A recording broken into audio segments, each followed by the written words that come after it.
Although Andrew Jackson operated as a strong chief executive, he did not always defend greater federal power. As his first term neared an end, Jackson made a decision that would alter the role the federal government played in the economy. What was that decision? The Second Bank of the United States was given a 20-year charter by Congress in 1816. This charter granted the bank the power to act as the government's financial agent. The bank held the country's deposits, made loans, and regulated the currency.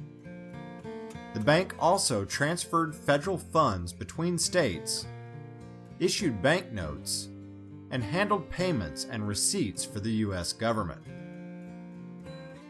Although the bank's operations were supervised by the President and Congress, around 80% of the bank was privately owned, and its profits benefited a large number of wealthy American and foreign stockholders. Many states, especially in the South, strongly opposed the Second Bank of the United States. In the early years of its existence, it had been riddled by poor financial management and corruption. A great number of small farmers believed that the bank existed mainly to benefit the wealthy ruling elite, and that the institution gave foreign investors too much influence in U.S. policy. Although Jackson realized the important role the bank played in the U.S. economy, he distrusted the institution and even questioned the constitutionality of its existence. He believed that the states, not Congress, should have the power to control America's banking system. The large number of political opponents who profited from the bank also caused Jackson great ire. The first notable resistance to the Second Bank of the United States came in the form of a lawsuit filed by the state of Maryland. The state attempted to pass a tax that would limit the bank's operation within Maryland's borders. The cashier for the federal bank in Maryland, James McCulloch, refused to pay the tax, and the case went to the Supreme Court. In the landmark case McCulloch v. Maryland, the court ruled that the bank was constitutional and that it did not have to pay the tax. Realizing the unpopularity of the bank with President Jackson, the bank's director, Nicholas Biddle, attempted to force the renewal of the bank's charter through Congress during Jackson's re-election year in 1832. Biddle felt that Jackson, who had vetoed more bills than any previous president, would be much less likely to veto the charter if that action could be used against him during his campaign. Jackson, who believed the bank held too much power, campaigned aggressively for the bill's defeat. Of Biddle's political ploy, Jackson told his future vice president Martin Van Buren, "The bank is trying to kill me, but I will kill it." Jackson overwhelmingly won re-election and vetoed the bill when Congress sent it to him. With many members of Congress not wanting to face a backlash from pro-Jackson voters, they were unable to override the president's veto.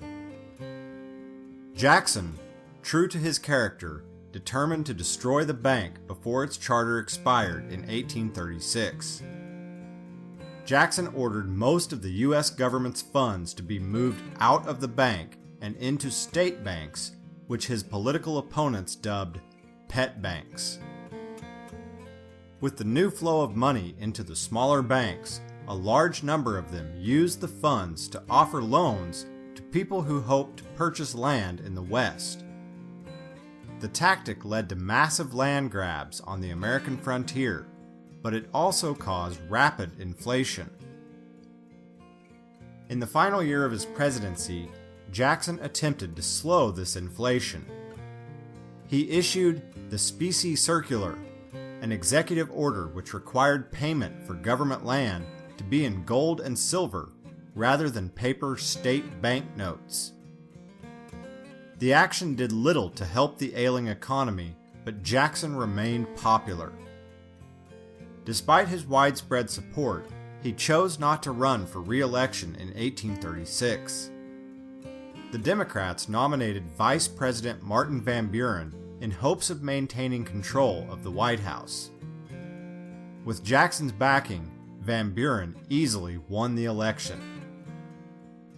Soon after Van Buren took office, a severe economic depression, known as the Panic of 1837, occurred. The depression lasted well into the 1840s, and the money system collapsed as banks refused to redeem paper money at face value.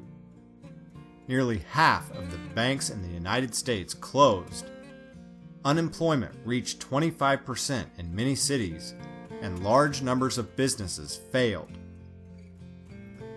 The economic crisis was the result of many factors, but Jackson's banking policies and his attempt to halt the resulting inflation were partly responsible. The crisis doomed Van Buren to defeat in his re-election bid. With the election of William Henry Harrison in 1840, the Age of Jackson officially came to an end.